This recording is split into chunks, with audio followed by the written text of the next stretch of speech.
Estamos aqui com Elisa Prado, diretora de comunicação corporativa da Vivo, e Tatiana Maia Lins, que é consultora de reputação corporativa. Elas acabaram de escrever um livro recém-lançado, né, que chama-se Reputação e Valor Compartilhado, com entrevistas com CEOs de empresas líderes em ESG.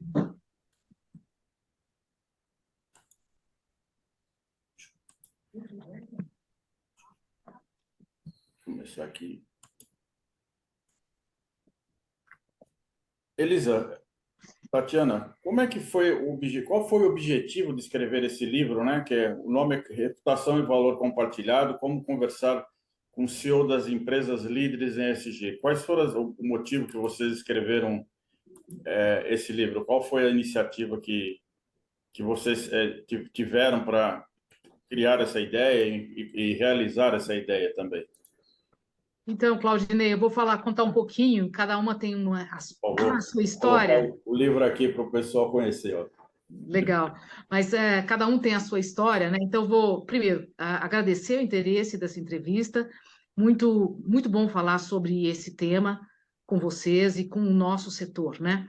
E nasceu, da minha parte, o fato de que já é o meu terceiro livro sobre reputação, e eu sentia sempre a vontade, interesse em ver o que os CEOs pensavam e como é que eles estavam trabalhando, as iniciativas que estavam colocando em pauta, em tração, sobre a questão da reputação e iniciativas voltadas para o ESG.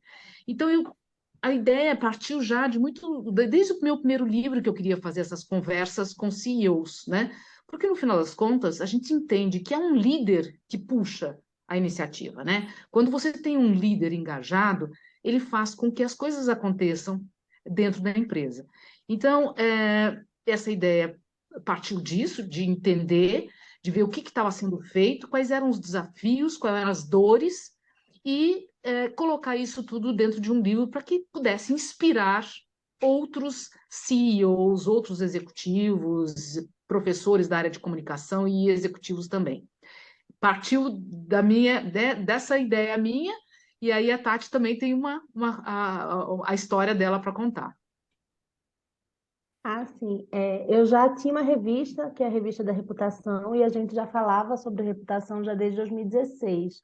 E eu queria entrevistar os CEOs também, né? A gente já tinha alguns casos de entrevistas com CEOs, mas a gente sabe que um livro é um veículo mais adequado, né? Um livro a gente consegue mais abertura para falar com esse público. E para mim foi fundamental ver essa transição, porque eu já trabalho com reputação há bastante tempo, há mais de 10 anos, e antes a gente precisava explicar o que era reputação, a gente precisava ainda evangelizar públicos, e hoje não. Hoje esse assunto está um assunto na agenda dos CEOs. A gente não precisa mais explicar a importância, né? Está claro que é um ativo intangível estratégico.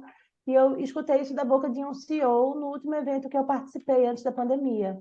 Então, o último evento que eu fui antes da pandemia, quando eu fui apresentada a um CEO de uma grande empresa, ele olhou para mim e falou assim: Ah, você sabia que reputação é um tema que hoje está na cabeça de todos os executivos, os CEOs. Então, eu disse, opa, vamos ver se isso é verdade, né? Vamos conversar com os outros para saber o que eles acham a respeito disso. Quais os critérios que vocês usaram para a seleção dos 12 executivos entrevistados? A gente começou com 10 executivos e aí a gente conseguiu 12, né? A gente usou o ranking da Merco e outros rankings também, como o do RepTrak. A gente foi vendo as empresas de melhor reputação em seus setores, tanto em 2020 como em 2021. Então, a gente fez uma lista de convidados para participar do livro a partir desses rankings de empresas líderes em reputação em seus setores. Porque é importante nós termos os líderes que realmente estavam fazendo acontecer, né? As empresas que já têm reputação e que pudessem trazer essa inspiração para outros. Então, nós fizemos esse corte. Chegamos, então, a 12 e fomos introduzindo o tema via a área de comunicação corporativa, né? Foram os nossos colegas da área de comunicação que nos apoiaram, e enviando as questões para a gente iniciar a discussão. E fizemos via Zoom. Então, esse bate-papo, ele não foi algo frio, né? Que foi de perguntas e respostas por e-mail. Foi realmente como nós estamos fazendo aqui. É um bate-papo via Zoom, onde eles puderam trazer essas, não só as iniciativas, mas como esses desafios, né? Contar um pouquinho para a gente a dor, né? Que é implementar essa cultura do ISG dentro e fora da empresa. Vocês encontraram diferenças, né, nessas entrevistas sobre as iniciativas ESG de empresas nacionais e empresas internacionais? Você quer responder, Tati? Bem, a gente conversou com os CEOs no Brasil, né? Então, o que a gente percebeu é que aqui no Brasil está tudo muito alinhado, já, né? Já tem bastante consistência nessas grandes empresas. E essas grandes empresas têm sim um padrão global. Então, a gente vê que o Brasil é até exemplo para outras empresas internacionais, né? Em alguns setores, a gente lidera essa agenda, sabe? Porque a gente tem bastante maturidade. A gente tem o caso da Natura, por exemplo, que é uma empresa que consegue ter nas suas métricas, olha que coisa bacana, ela consegue medir a evolução de IDH das suas vendedoras, revendedoras. Essa é uma métrica enfim, é benchmarking global, entendeu? A gente é exemplo para o mundo inteiro. De impacto positivo, né? Se você consegue medir, avaliar o aumento do IDH de um grupo a partir do trabalho com a sua empresa, aquilo é uma prova concreta do impacto positivo. Nós tivemos, Claudinei, um curso com o John Elkington, né, que esteve conosco, com todos os diretores da Vivo, falando sobre ISG. E achei muito interessante ele falando sobre a consciência hoje, né, dos CEOs. Só para rever, John Elkington é um grande cientista e ele foi o que cunhou o termo triple bottom line, né? Que é, nós trabalhamos sempre as questões no econômico, social e no ambiental. Então, ele é um grande conhecedor, é um guru nesse sentido, e ele, olhando para as empresas brasileiras, ele disse, incrível a gente ver dentro dos rankings das 10 maiores e melhores empresas, em ESG, você vê duas empresas brasileiras, né? Que é a Natura e a Suzano. As duas estão dentro desse ranking. E achei interessante também, ele, nessa palestra que ele fez conosco, ele fez o dever de casa, olhou para dentro da Vivo, de todas as nossas iniciativas, e disse, olha, e fico muito feliz em ver que a empresa está tão evoluída nas questões sociais e ambientais. Governança, nem se fale, porque é uma empresa de capital aberto. Então, precisa estar muito, assim, par e passo com a questão de legislação, mas a questão ambiental e social deixou realmente ele muito impressionado com as iniciativas. Então, respondendo à sua questão, os líderes brasileiros, né, que nós entrevistamos, eles estão, assim, muito engajados em responder ao mercado, responder aos consumidores e aos colaboradores essa agenda ISG, porque isso vem sendo, vamos dizer, tema de discussão, tema de necessária, né? Onde, para você atrair talentos, você precisa ter essa pauta do ISG dentro de casa, para você ter as suas ações bem cotadas no mercado, né? Já os investidores estão olhando para a questão do ISG, e os consumidores, né? Cada vez mais engajados nas pautas ambientais e sociais, estão deixando de comprar produtos e serviços de empresas que não entregam esse quesito. Então, eu acho que é um movimento, eu sou muito positiva com relação a esse movimento. Ouvimos do John Elkington também que ele é positivo porque há essa pressão de todos os stakeholders. E vocês conseguem avaliar o que mudou, né? Porque hoje, para a empresa ter uma reputação de mercado, ela tem que estar hoje aderente aos objetivos de ESG. E ESG é um termo razoavelmente novo, né? Os valores do passado já não são mais suficientes nos dias atuais? Então, esse termo ESG ele já tem 18 anos, né? Ele nasceu em 2004, numa publicação do Banco Mundial. Então, ele está apenas se popularizando agora, né? E ficando mais famoso agora. Não é que o que a gente tinha no passado como base da reputação deixou de fazer sentido, né? É só que a questão da cidadania corporativa, da governança e outros fatores, eles cresceram porque a gente tem visto que todas as crises de reputação são crises nesses pilares da ESG. São crises de governança, são crises no pilar ambiental ou no social. Então, dado o poder de destruição de valor que esses pilares têm para a reputação das empresas, eles estão ganhando cada vez mais importância, porque esses pilares são capazes de gerar valor ou de destruir muito valor para as empresas, né? São os dois lados da mesma moeda. E a gente também está no momento em que ter produtos e serviços de boa qualidade não diferencia mais ninguém, é obrigação, já é esperado, sabe? Então, ter bons produtos e serviços já virou aquela coisa que, cara, se a empresa não tiver um bom produto ou um bom serviço, ela simplesmente não opera no mercado, né? Ela não vai conseguir ter competitividade. Como é que vocês estão vendo a atuação das empresas, né, para chegar aos objetivos da ESG? É mais uma decisão top-down, né? Porque, inclusive, foi incluído agora na remuneração dos altos executivos um resultado em função dos objetivos que ele atinge em relação à ESG, né? E também, como é que vocês avaliam o papel dos stakeholders, né, para a criação desses objetivos? Que eu creio que isso é muito importante para esse tipo de iniciativa, né? Então, Claudinei, os líderes estão cada vez mais atuantes, porque eles estão sofrendo essa pressão de todos os stakeholders, né? E principalmente o mercado financeiro hoje, né? Depois do BlackRock, esse grande fundo de gestão, né? Colocando o Larry Fink colocando cartas aos CEOs anualmente, pedindo que os CEOs se movimentem, né? Nas questões do ESG, a gente acredita que houve, vamos dizer, uma tração muito grande, porque enquanto nós, né, das áreas de comunicação, de sustentabilidade, nós estamos colocando essa agenda para funcionar, ainda era sentido como algo importante, mas não algo premente, algo que era questão de vida ou morte. E quando entra, né, o sistema financeiro, a contração nisso, isso mudou. A minha percepção é de que isso mudou muito e colocou uma certa urgência no colo dos CEOs. Então, a sua pergunta é muito interessante porque esse trabalho ele tem que ser liderado pelo CEO. Ele é trabalhado pela empresa toda.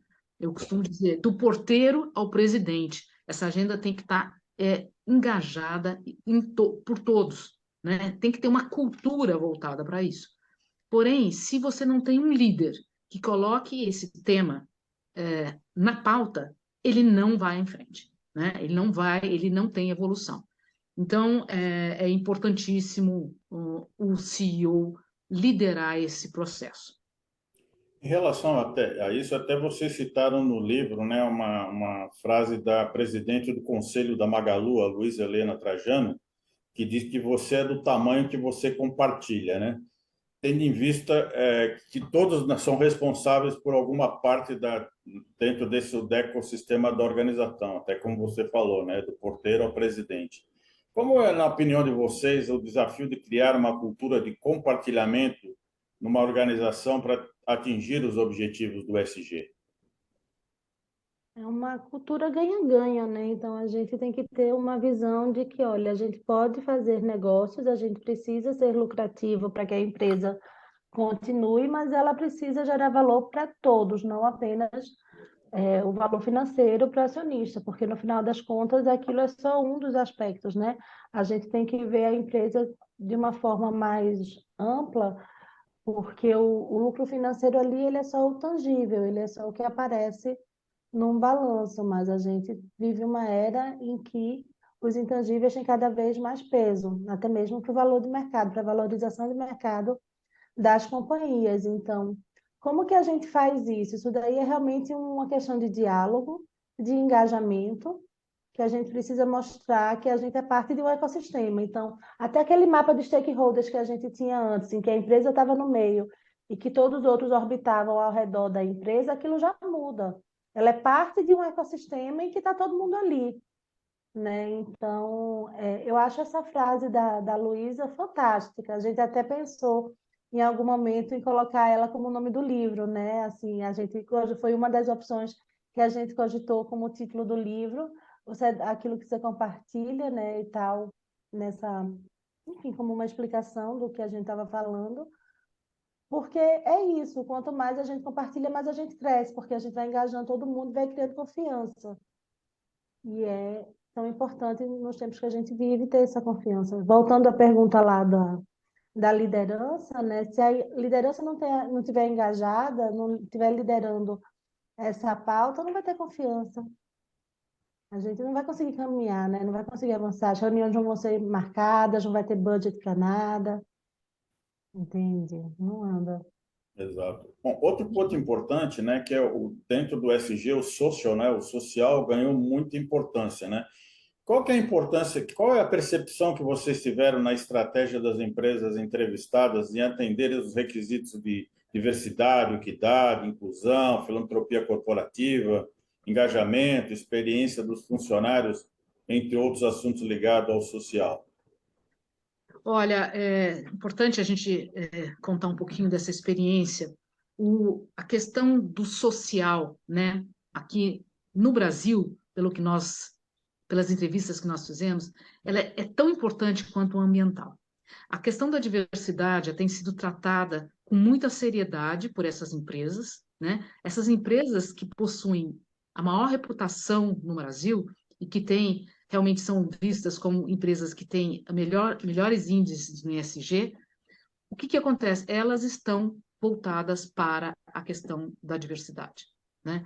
A diversidade racial, a diversidade de gênero e, principalmente, o trabalho de respeito dentro das empresas, conscientização deste tema dentro das empresas. Então, todos eles falaram sobre esse tema sem mesmo nós perguntarmos, porque é algo, Claudinei, que está sendo exigido pelos colaboradores, né? Então, e está sendo exigido pelo mercado. A questão, por exemplo, de ter mais qualidade de vida no trabalho, isso é exigido hoje, é condição sine qua non para você ter e conseguir atrair talentos, né? A questão de você trabalhar com cada vez mais respeito aos gêneros, né? É absurdo você não ter isso determinado e definido dentro da sua empresa.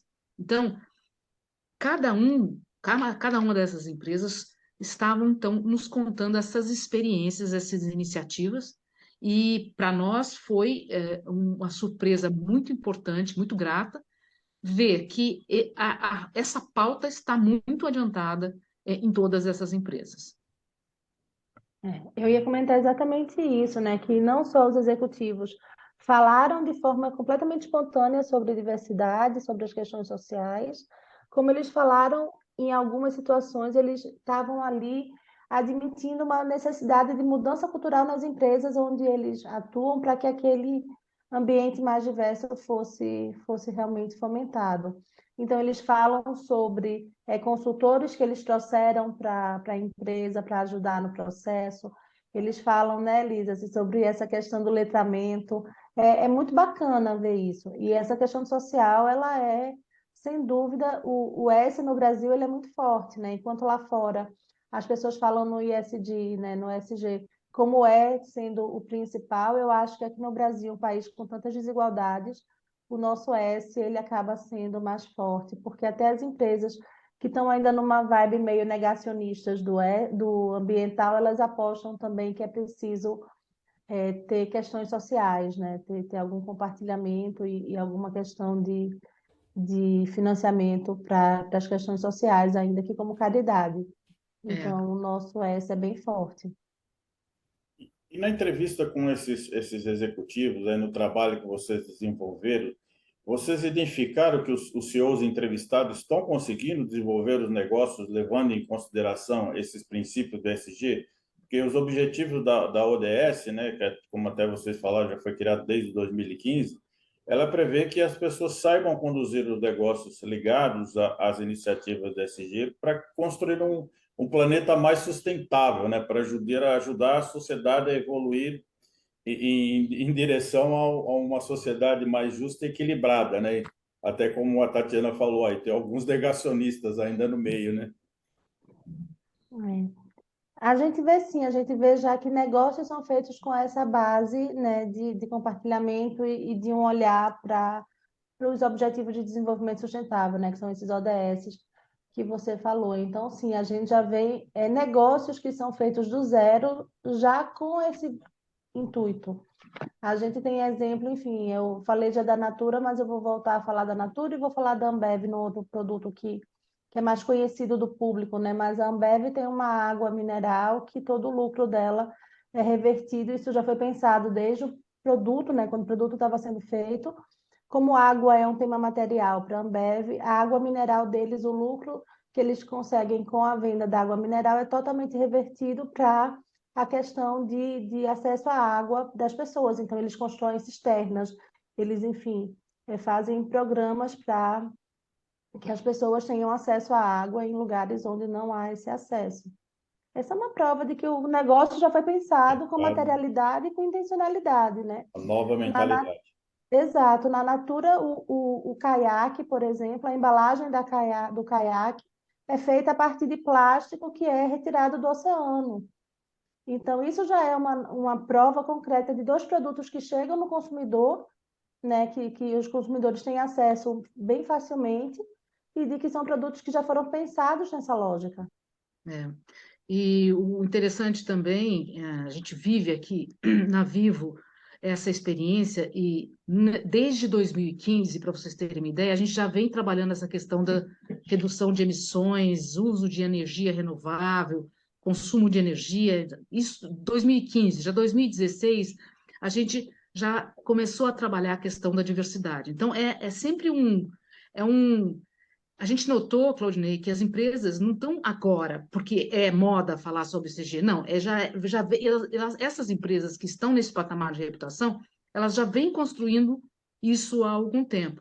Aliás, aqui, por exemplo, desde 2018, a gente lançou já esse programa de diversidade, né, onde você tem já 4 pilares que são muito bem estruturados para que a gente consiga evoluir, né? Em ter cada vez mais pessoas, cada vez mais mulheres na liderança, cada vez mais negros trabalhando na liderança também. Então, são metas que nós criamos e colocamos todas essas metas no bônus dos executivos também. Então, as empresas mostraram, esses CEOs mostraram para nós que é uma jornada lenta, mas que ela é construída ano a ano, e que não pode ter fim, né? É algo que será para sempre, porque é uma evolução, né? Não é algo, não é uma fotografia estanque. A gente vai aprendendo. Quantos deles falaram, nossa, com muita humildade, eles disseram, nós estamos aqui aprendendo esse letramento. O próprio Christian, que é o nosso presidente, ele disse, já tivemos consultores, ele próprio teve consultores, e trouxemos esses consultores para falar com toda a empresa, para nos ajudar a entender, né, essa nova forma de lidar com a diversidade. Então, isso aliás, humildade, né, Tati, é uma coisa que nós sentimos que existe por parte dos CEOs nessa questão de ESG.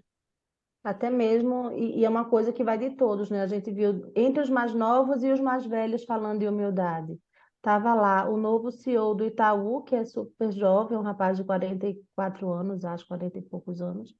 É um dos mais jovens que a gente entrevistou, falando em humildade, que estava lá dialogando e tal. E a gente viu o Walter Schalka, que era um dos mais velhos, né? Estava no outro lado, com 60, acho que 61, alguma coisa assim, falando também que ele se considera, né, um eterno aprendiz. Então, a gente vê essa questão da humildade, de aprender esses conceitos e tudo aquilo, permeando todos eles, dos mais jovens aos que estão já há mais tempo no cargo, né? Jovens há mais tempo, digamos assim. Outra coisa é que no livro vocês mostram a importância da comunicação corporativa para valorizar os objetivos da ESG, né? Tanto para o público interno quanto para o público externo, né? Como é que vocês avaliam as importâncias das iniciativas de comunicação das empresas para estabelecer o que vocês colocam, reputação e o valor da empresa no mercado? Claudinei, comunicação é muito estratégico, né? É questão importantíssima para que a gente consiga colocar essa agenda para dentro e para fora. Dentro, junto com os colaboradores, é a questão cultural. Você não evolui na sua agenda ESG se você não tiver essa cultura estabelecida dentro da empresa. E a comunicação é essencial para fazer isso acontecer, né? Para fora, mostrar a partir do que se faz. Isso é importante dizer. Essa questão de não falar e não fazer, isso é perigosíssimo. Isso gera crises.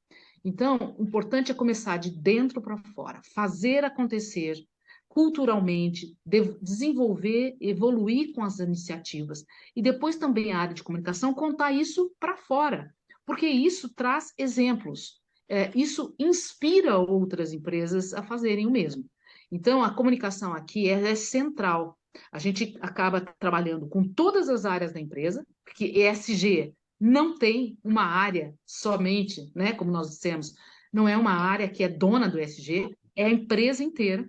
Então, nós trabalhamos, vamos dizer assim, quase que num círculo virtuoso para colocar isso dentro da empresa e para fora também. Então, eu digo assim, sem a área de comunicação, sem comunicação, você não vai evoluir nessa agenda. Bom, para finalizar, vocês planejam dar sequência a esse projeto, né? Vocês vão entrevistar novos executivos? E aí, Tati, essa é uma boa pergunta, hein? Olha, a gente adoraria, né? Eu tinha fechado aqui meu microfone que meu cachorro estava latindo, mas nessa questão da comunicação, né? Eu acho que tem um outro ponto que seria legal a gente falar, que é o seguinte: tem empresas que são muito boas, mas que se comunicam mal. E dessa forma elas não geram reputação, porque, né, a gente precisa dessa percepção do outro para criar reputação. Então, a importância da comunicação para o público interno é esse do diálogo, do fortalecimento da cultura, mas esse diálogo também precisa acontecer para fora, para todos os públicos, para que haja confiança, porque aquele tempo em que a comunicação era feita via press release, aquilo já acabou, né? A gente faz reputação hoje com diálogo, não faz com guerra de narrativa. Uhum. Né? Então, essa é a importância. Sobre se a gente vai entrevistar outros, eu gostaria, Elisa. Você gostaria de dar sequência? Acho que a gente poderia, né, assim, Eu não temos nenhum plano concreto, mas eu acho que a gente tem visto um movimento que tem sido muito bacana, Claudinei, que é o seguinte: os líderes estão comprando os nossos livros e, né, o nosso livro e estão dando ele de presente. A gente teve uma notícia agora recentemente que uma empresa comprou vários livros para dar para suas lideranças na América Latina. Então, o livro é em português e está sendo comprado eu para recomendo, estou fazendo lideranças, a né, propaganda aqui, ó. que não falam português. Então, acho que a gente vai ter esse momento de passar o conteúdo para outras línguas, para espanhol ou para o inglês, né, porque está tendo essa demanda. Mas eu gostaria de dar sequência assim, a gente poderia ir por setores, né, ir mais a fundo. E... Eu acho que Mas é a primeira vez, viu, Claudinei, que nos fazem essa pergunta, a então gente não tem a gente ainda, nós estamos ainda na fase dos lançamentos, a Tati está indo agora para Recife, lambendo, né? Lambendo a nossa cria, né, Lisa? ela tá indo para Recife, ela, infelizmente, eu não tenho condições de ir, mas ela estará em Recife, né, fazendo esse lançamento, então a gente ainda está realmente lambendo a cria, como disse a Tati aqui, e claro, mas teremos vários projetos aí pela frente, com certeza. eu acho que ainda tem bastante coisas, novas visões, novos setores, novos executivos, acho que tem tudo a ver. Sem dúvida, sem dúvida. Bom, Tatiana, Elisa, eu gostaria de agradecer a participação de vocês no podcast da TI Inside Talk e espero no lançamento da próxima edição do livro. no número 2. Muito legal, Claudinei. Muito obrigada pelo seu interesse, pela entrevista. Gostamos muito de participar. Eu que agradeço. Obrigada. Um super prazer estar aqui com vocês, gente. Obrigada.